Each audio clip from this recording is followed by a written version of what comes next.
All right. Good afternoon, everybody, and welcome to EIT Food's very first LinkedIn Live event. Thank you so much for joining us. We've got an amazing audience here today, so please be ready with your questions and your thoughts as we go through today. I'm Richard Zaltzman, CEO of EIT Food, and we're gathered here today to discuss what does a regenerative food system actually look like, and specifically, what is the role that data, technology, and finance have to play in enabling our food system as a whole to embrace regenerative principles. At EIT Food, we've spoken a lot about regenerative agriculture. So today we're opening the farm gate and looking right through the value chain from production and distribution to retail and ultimately to you and me and the plates that we put on the table every day. At its heart, a regenerative food system is one which is deeply integrated and where each part works for the benefit of others. And this theme is one we see emerging strongly in many areas, from our work at EIT Food on the regenerative innovation portfolio with a number of our partners, through to the early direction we're getting from the Bonn Climate Conference ahead of COP, which is showcasing the importance of integration. The COP presidency has announced a Harmonia initiative to address the complexity of the agri-food landscape, with all food systems coming together at COP under the Action on Food Hub, which we're delighted to be a key part of. And we're seeing integration of food systems everywhere in the National Adaptation Plan discussions and in the growing engagement from the finance sector, looking to understand how do we finance system level transition and recognizing it can't be done on its own. And this is a key area where our partnership can engage in the innovation and the food systems transformation that is needed, bringing your ideas, your expertise to these innovation labs, including those in data, technology, and finance. So to stimulate your thinking and get us all going on this, we've got two fantastic speakers today who are going to help us navigate this incredibly complex and rich topic. I'm delighted to announce Sara Roversi. Sara is an experienced entrepreneur, thought leader, and disruptor within food systems sector. She's the founder of the Future Food Institute, which is an organization dedicated to promoting food innovation as a strategic element to achieve sustainable and impactful growth. And those of you who've met Sara will, of course, never have forgotten her. She's an amazing leader, and we're delighted to have her today. Complementing Sara, Mirva Lampinen. Mirva's been one of our key partners at VTT. Mirva is a food and beverage and nutrition expert, supporting business development and innovation in the food sector as the co-creation manager at VTT, which is one of Europe's leading research institutions and is a very valued and long-standing member of the EIT Food partner community. She also leads our food accelerator network for the Helsinki hub, so she's got the startups at her fingertips. Welcome, both of you. Thank you very much for joining us today. Thank you. So much, Richard. I'm going to Amazing start. here. Wonderful. Right, let's start with an easy one. He jokes.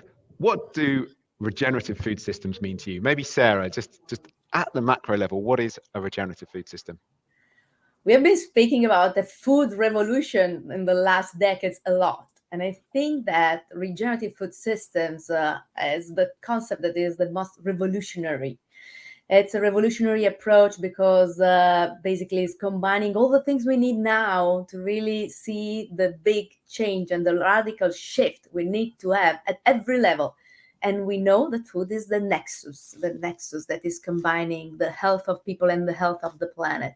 So regenerative food system for me, it's combining community engagement, of course, soil health that is connected to human health. And when we're talking about the large concept of longevity, all the dots connect. We connect human fertility, soil fertility, human health, and earth health. Amazing. A fully integrated vision of health for people and the planet. Mirva, how do you build on that?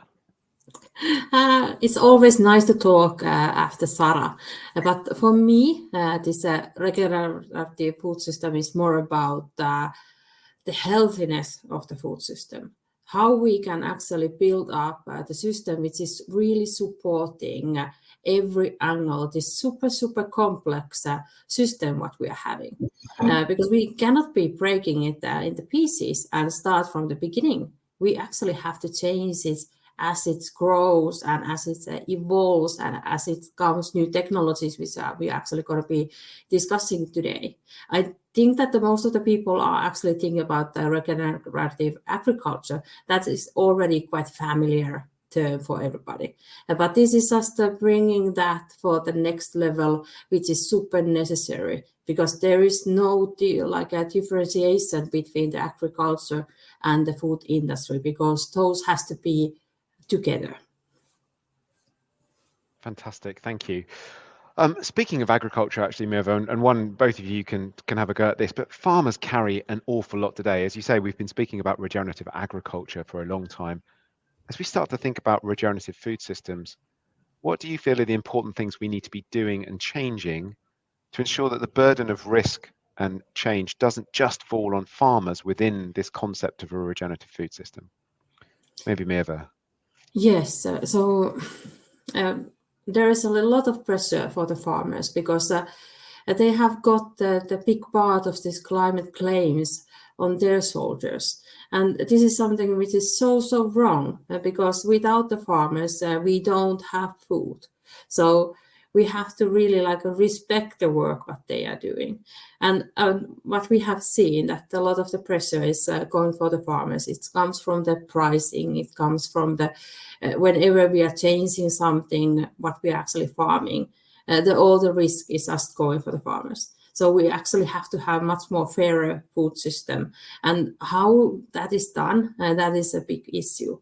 But when we are talking about this, how we are changing the food system, we're supposed to be going for the plant-based eating. And I'm looking this for the Nordic perspective. And when we are talking about the plant-based, we quite soon notice that not so many plant-based plants actually are able to grow in the northern part of the world. And that is something that we really have to figure out, how to help the farmers, how to educate the farmers, how to bring that kind of models which are supporting both the industry and the farming. But when we are talking about this regenerative farming, there is this crop circulation, what should be done in every single field to actually reach out those goals. And that's actually something which is supporting the plant-based, because then you have to have the plant-based like fava bean or peas, which are actually putting nitrogen on the field, which is super important part of that.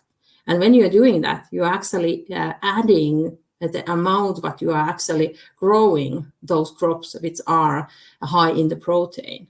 And that is supporting. So not everything is actually against the farmers. So this change actually brings also support for them. But it has to be done in a fair way. And maybe Sara, if we think about the fairness aspect, what in your mind represents a fair food system that does transition that burden of agricultural change to one that is a full food systems transformation? I think that we need to reflect a lot on what are the key pain points within the system and within the chain. Probably we should start from the true cost accounting, because if people are not aware about what's the work behind the scene that farmers and all the players within the value chain are doing, of course, it's tough to let them reflect about what are the good choices they have to take. Of course, when we think about regen models, I'm very fascinated, because this requires a profound shift in the approach and the mindset in the way we're doing things as a community.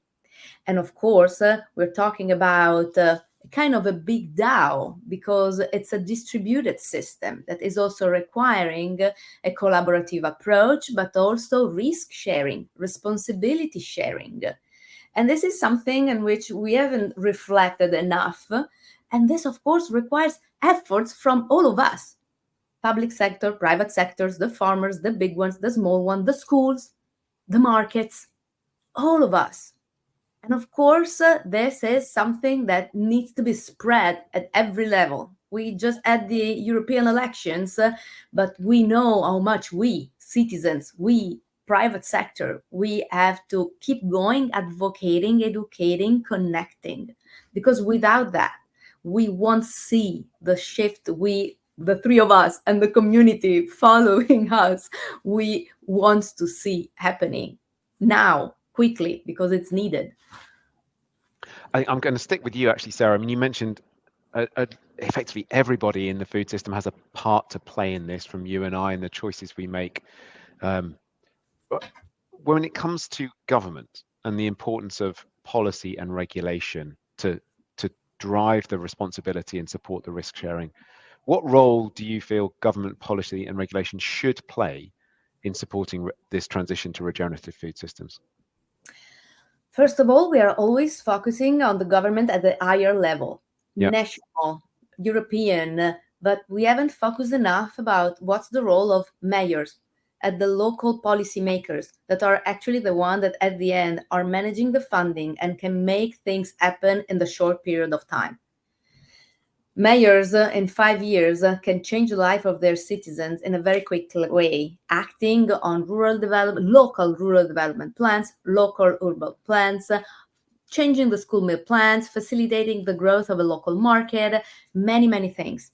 So I think that policymakers can play a very critical role, but I think that, again, we need to help them to make a shift in mindset also at this level. Why? If we're talking about the role of a local policymaker that can have a huge impact on its citizens in terms of changing the little lifestyle of the little community, we have seen those mayors that are managing small communities acting by themselves, managing monies by themselves. We never facilitate the connection between the local environment, creating more coalitions between small municipalities. So also being able to manage the big fundings that can be channeled coming from national funding and European funding that can give them the opportunity to go, let's say, in a direction that is breaking the walls and the silos and connecting all the other elements on top of agriculture. Why I'm saying that? Because we have been seeing policymakers at least at the national level, always acting within silos. Agriculture for agriculture, health for health, and all the other sectors really stuck in silos. Now I think that health has no borders anymore. Food has no borders anymore, because all of those sectors need to go hands in hands, and strategies need to be done together. Fantastic. So really interesting call out, work at the mayoral level. In order to do that, we'll need an awful lot of that knowledge sharing and understanding to facilitate this. As you've said, those communities need to be able to talk to each other. Now, Mirva, you're very much in the knowledge business at VTT, with collaboration at the heart of what you do. When you think of sharing knowledge across a very broad but mutually interested community, what mechanisms can we put in place to facilitate knowledge sharing and cooperation amongst a broad range of stakeholders, all who want to go in the same direction? My title is co-creation manager, so I really should be knowing this, but there is no single solution, of course, for this. Damn it. But what we have been doing, of course, we are a research institute, so we are doing research. But doing that, we have been trying to really involve a different kind of stakeholders and really bringing the whole community to discuss and thinking about the solutions. Even though that we are doing, for example, several agriculture projects, and we are bringing the farmers also for the discussions. We have been thinking how to actually build up a working model using different kind of biomasses which are coming from the agriculture side, and how that can actually bring more value for the chain and bringing also value for the farmers. But that is something what we are supposed to be doing all the time, that we are bringing to the discussors the whole chain, not in that way that we are just discussing, but really like co-creating different kind of solutions and testing those solutions, because we all know that this is not the ready place where we can just say that we're supposed to be doing things like that, and then everything is solved and the solution is perfect for every part of the.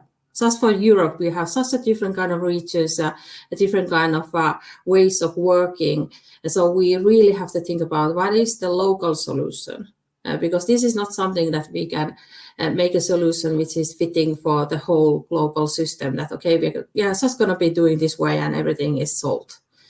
So it needs discussion. It needs huge amount of discussions, and it needs people which are enabling that discussion. And also those people has to have a little bit money so that they can really do the testing. They do have to have also connections for the industry, which is actually making the investments, and also really nice connections for those which are actually giving the big money, so the governments and EU level, so that we actually have the money to do the changes. So there is a lot of pieces on this puzzle. So let's connect those pieces. And Sara, I'm just going to come back to you on policy, bring it back to the macro level. But you've both given a really compelling case to say we need to connect the pieces very much at a local level with deep co-creation and collaboration. Sara, is there a role for international trade policies in all of this? Is the macro level still an important enabler of change? And how, in your mind, could we align international trade policy better to the goals of regenerative food systems? If you had one wish on international trade policy, what would it be? So absolutely, it plays a very critical role, because at the end, there's still millions of people starving and dying for hunger. And the issue of food security needs to be solved, and needs to be solved in a systemic way. It is something that probably haven't been done yet, because also we always approach this topic in a very silo mode. Now, we clearly understand that to solve this issue, we cannot avoid to think about climate issues. So those two elements need to go hands in hand. And so big policy makers, big powers, big countries needs to combine their efforts with all the others and needs to strategize together. And this is something that we need to start to clearly understand. It's one planet. So the climate issues and all the issues related to food security and the soil health, water scarcity, biodiversity protection, all the things that we hear, like it's becoming almost noisy at some point when you go at COP and all of those global gatherings. But we clearly understand that this decision needs to be taken together and needs to go hands in hands with all where the fundings are going. Because now, when we talk about the principles, the SDGs on one hand and the ESGs on the other hand, we need to start to frame what represents this G and make sure that policymakers at every level, from the government up to down to the mayors, needs to strategize, having clearly in mind that the finance goes in the right direction, supporting this transition. And this, I think, it's a global priority. We have seen with COP that there are some hopes, but we need to see where this funding are going to go. Yeah, a lot of hope for sure. I think you've given us a great segue from finance to data. Finance, in the conversations we've had, there's an awful lot of waiting for data to unleash the money. Everyone wants a lot of data. Mirva, as a researcher, is more and more data the right way to go? What metrics and indicators might really showcase the success of regenerative food systems at different scales without just drowning us in noise and causing widespread spreadsheet fatigue? Of course, the data is nice to have, and more data, the merrier we are. But you actually have to be able to use the data as well, because you don't. If you don't know how to use it, how to actually build on that data, all the knowledge what you're actually getting out of the market and how the things are working, it's useless, because I think that we need to have this really thinking about calculating how we are going to be using the arable land what we have left, and really thinking about how we can really optimize that. So that is probably one of the KPIs where we are heading over, that we are understanding the value of the arable land. But that's a little bit far away.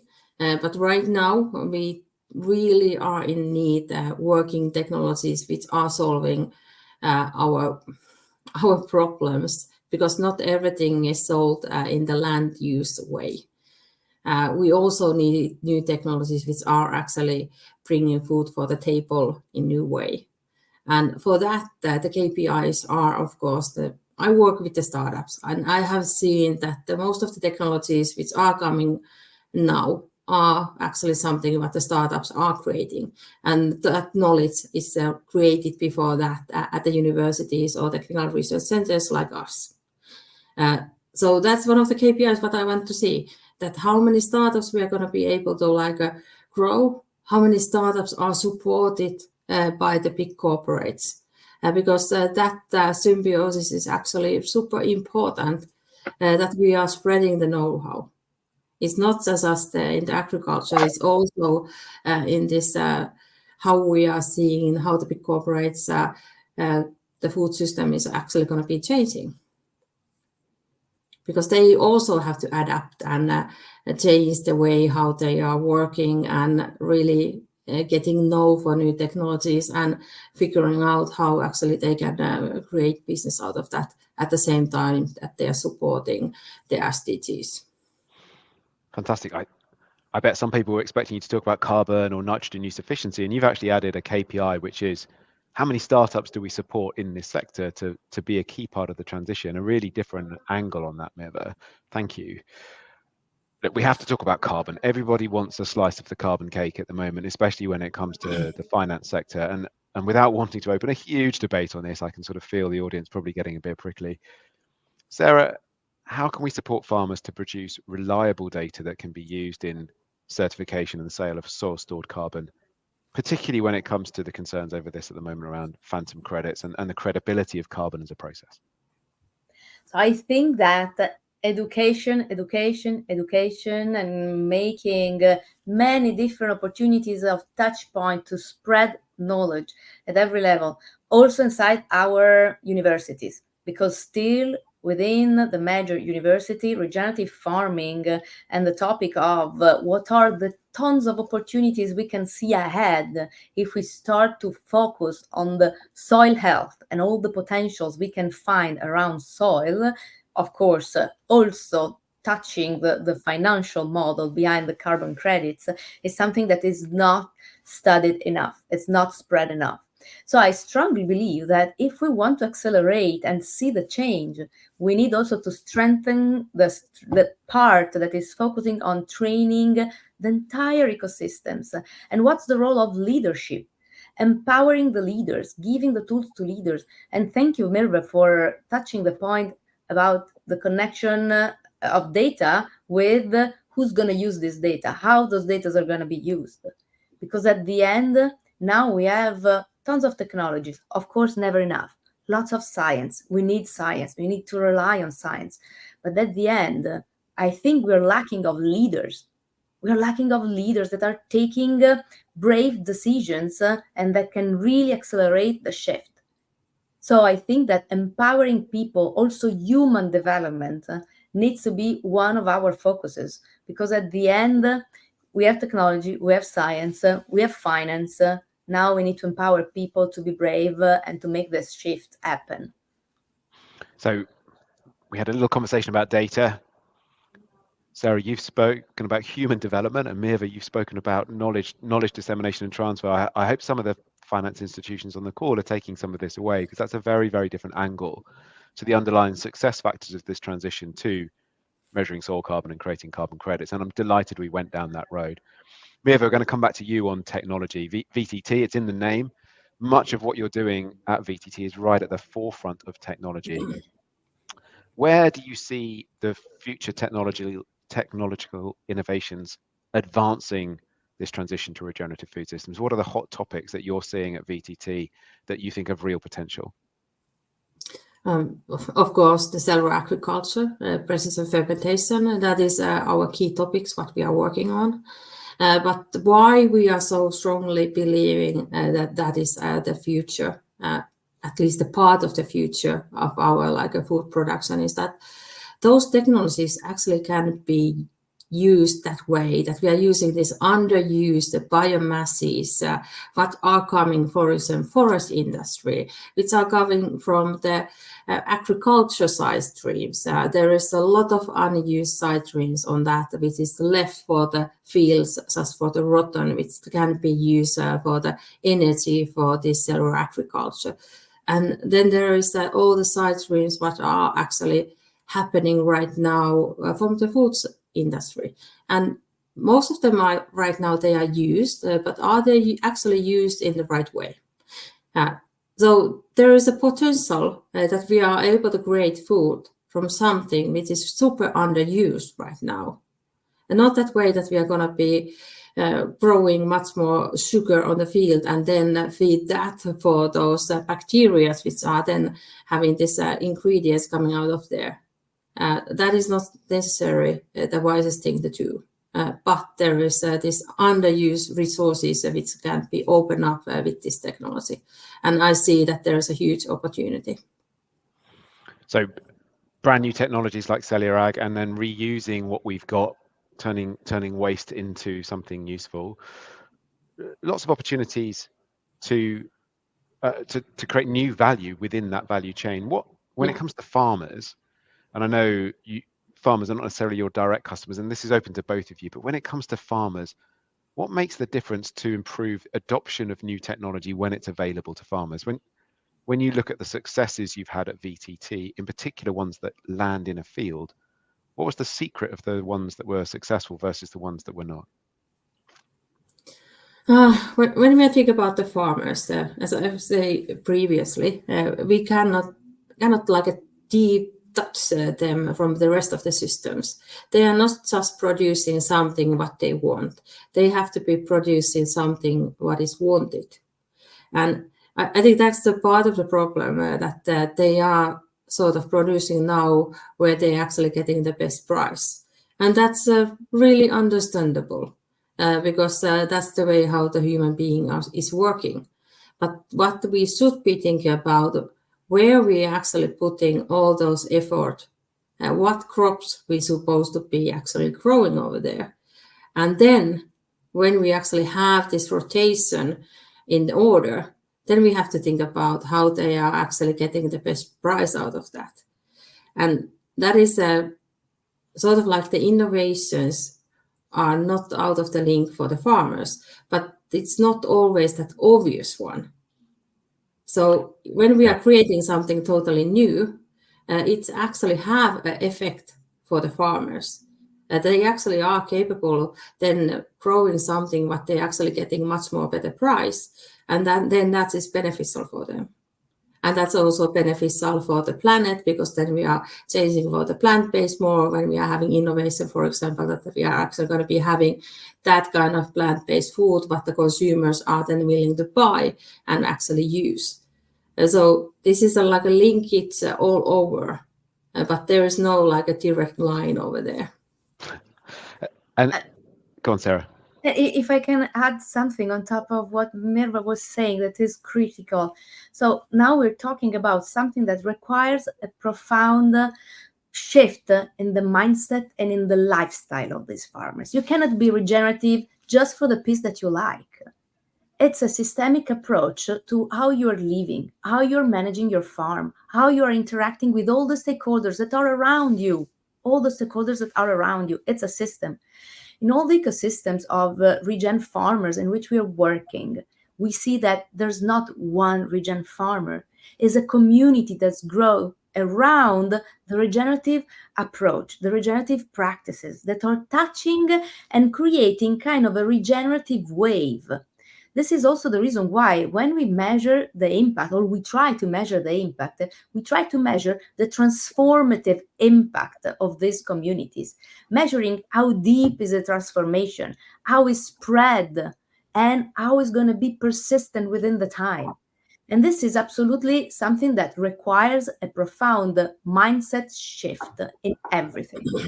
Because you cannot be a solo regenerative farmer and you cannot be regenerative just for the little things you like to be cool. And it seems that talking about regeneration can become something naive, but it's not. It's tough to do it, and you need to be integral. You need to be consistent. And if you make it consistent, this is going to create huge impact at every level. But this is a process that helps communities to create prosperity and needs an ecosystem that supports that at every level: policymakers, financial models and metrics. And now with the new CAP, we need really to understand where the money are going to go, what kind of farming are going to support. We're only just to think about big lands and big production, or we are going to start regenerate marginal areas that are everywhere in the Nordics, like in the Mediterranean. In every country there are, and there's a lot of value, lots of soils that are not farmed. And this, of course, touches all the other dots up to health. Fantastic, thank you. And I don't know, have you got an example of a community that has unlocked this? And what was the secret? Is there one inspirational leader, or is it the community gets behind it? In the campus where we are, and is really in the heart of the Mediterranean, in Cilento, this is happening, and we have policymakers involved. We have a big network of farmers.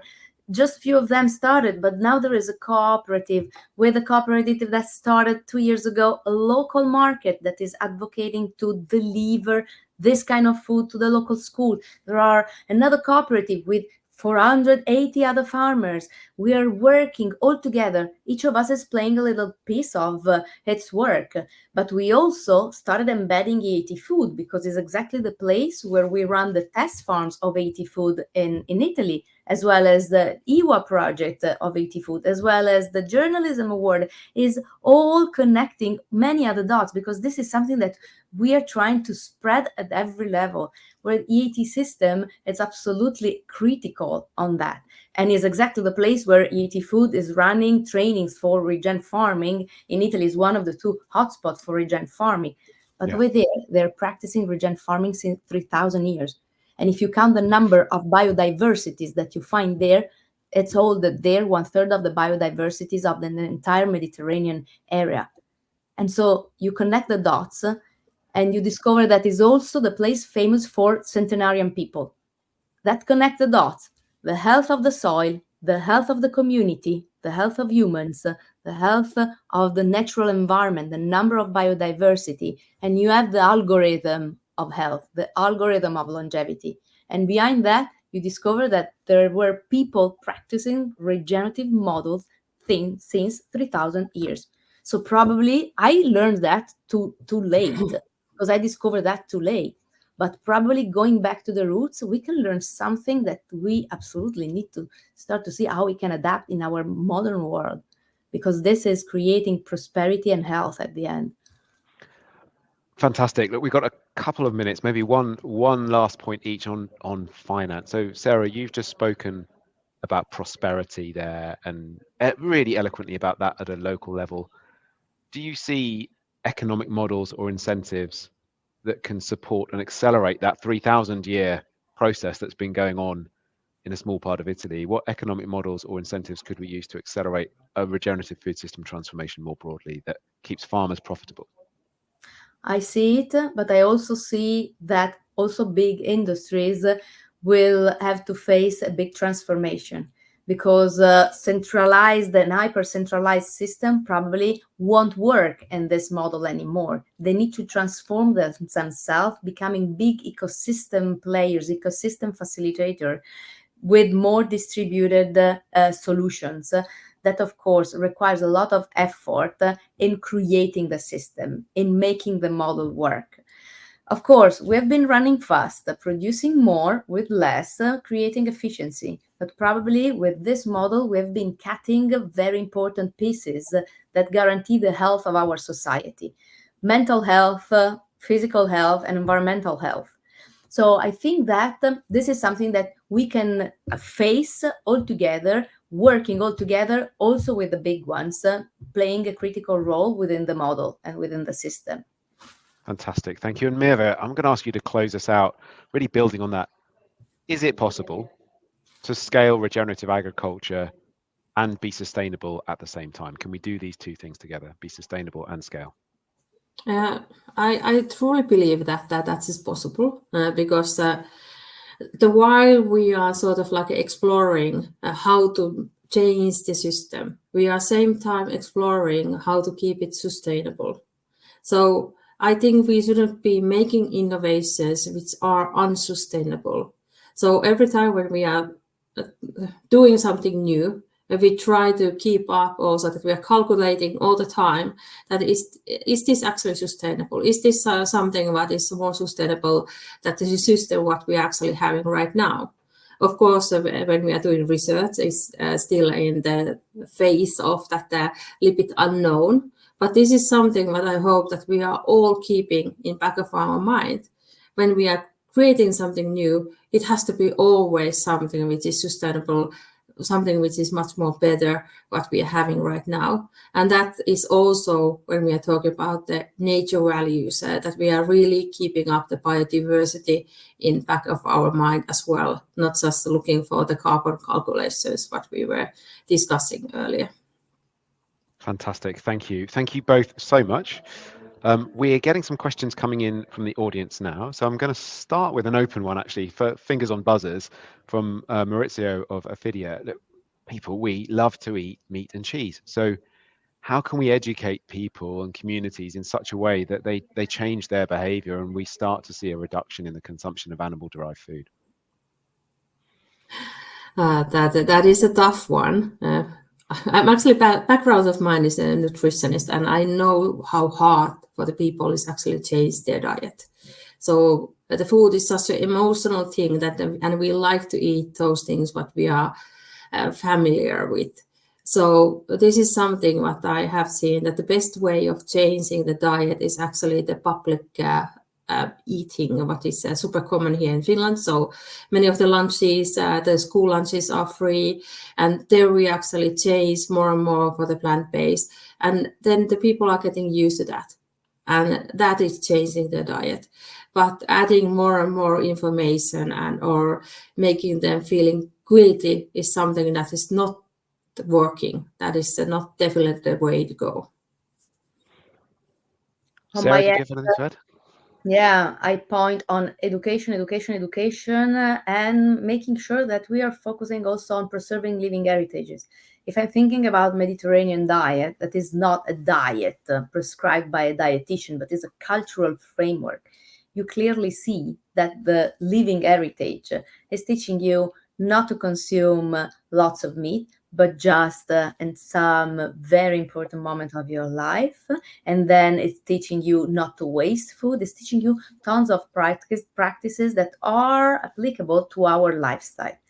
And then we need to make people accountable. We need to give people the opportunity to know what's behind the scene.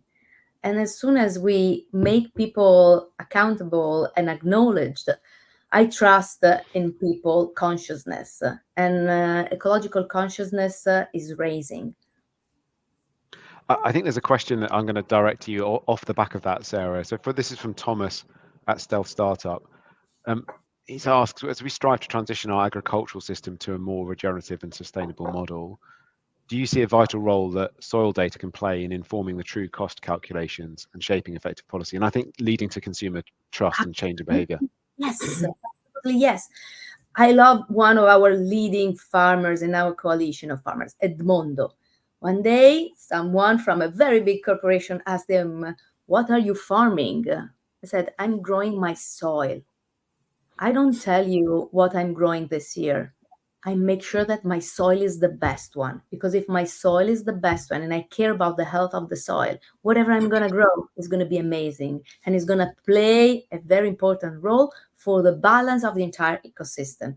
So we need to start to frame about the importance of soil that is connected with everything, from the health of our microbiome to the financial stability and everything connected to that. We need everybody to love soil. Get your fingers dirty. One from Catherine, who's a WEF fellow for us at EIT Food. Actually, Mirva, I'm going to ask you here again, this knowledge transfer. How can we ensure that local expertise is translated better into data that then informs financing and other change mechanisms? Are there best practices on data sharing that you've learned at VTT that could be deployed at a local level, in particular with farmers? About the data sharing, I think we have been quite good on that because we are a trust society. So we have been spreading the information and giving this open access possibilities as well. But there's always the discussion who actually owns the data and who actually creates the value with the data. And that's totally its own conversations. There's so many angles over there, so not go really deep on that. But that is one of the ideas what we have to have, is that when we are doing things with the public money, how we are actually going to be sharing the information, and what kind of methods we are going to be using, that information is actually getting out of the VTT or other entities which are participating for the projects. So I think that's one of the key elements what we are supposed to be having every single project, how we are actually getting those results for the right people. And I think that is something that we don't use enough time and resources. And maybe Sara, your view from a community perspective, are there communities that do this particularly well, share data and intelligence within the community and amongst each other communities? Yeah, because farmers share knowledge starting from the most simple thing. They ask suggestion one to each other. They're growing together as a community. As soon as you are embedded in a regen community, data sharing, of course, is something that comes pretty naturally. Of course, if we start to involve IP, finance, investor, VCs, they want to know where their money goes, when is going to happen the exit. In 3 years, they wanted to see the results. And of course, you need to balance between what finance needs and what the community needs. And this is for sure the most challenging thing we have to face as a system. I'm struggling with that. I'm talking with VCs and investors and so on. And of course, their work and their job has time frames that are not sometimes matching with the framework that we need to regenerate the system. So this is going to be, I think, the most interesting thing that we as a community we're going to face in the next decade. Fantastic. On that note, I think I'm going to just ask you to both to share your final thoughts. Maybe Mirva, as we've had this discussion, what would you leave the audience with in terms of the 2 or 3 things they can think about and do when it comes to data technology and finance as we go back out into the world and try and accelerate this food systems transformation? I think the most important thing that we are keep acting because this is a complex thing and we don't know which are actually going to be the real solutions. So whenever you have the idea, try to involve it, try to get others' opinion, try to get funding to actually get it further on, and really thinking about out of the box. Because I think that this is not going to be done the ordinary way with the ordinary business laws and with the ordinary thinking. So we really need these new innovative ideas, not just on the science side, but also how we are handling things, how we are spreading the word, how we are educating people. So this is something where we need the great minds and really the actors which are going to be taking those things further on. Fantastic. And Sara, maybe a word of inspiration for the audience. What makes the difference for you? I'm weaving together with you because I strongly believe that sustainability, ecological consciousness need to start from the inside. So I think that we need to bring back the time for listening, the time for connecting, the time for understanding other people's needs, and of course, implement a new kind of approach that needs to be integral and systemic. This is absolutely needed. And every minute invested in time in listening and working together, I think is the best investment we can do in this time of history. So I think that regeneration is going to happen only if we're going to be able to work together. Amazing. I'm just going to play a few of your words back to close us out. This is not ordinary. It's a profound shift. Health is at the center of this, health of soil, people, and our communities. And we have to be deeply connected, not in silos, in order to grow a regenerative community. And I'm going to close with Mirva's words, let's all try public eating. That's one way we can support our communities and ourselves to take a little step towards a regenerative food system. A huge thank you to the audience today. Thank you very much for joining us. An enormous thank you to Sara and Mirva. If you can do a little applause please do. If you want to continue the conversation about regenerative food systems, please do join us at our big event Next Bite in Rome in October. And for our partners, this is the sort of thing we'd love to see through the impact funding framework. Give us your ideas. Thank you all so much for joining us on our first LinkedIn Live. I hope there will be many more. Good afternoon. See you there. Wonderful. Thank you so much, Richard. Thank you so much, EIT Food. Thank you. Bye-bye all.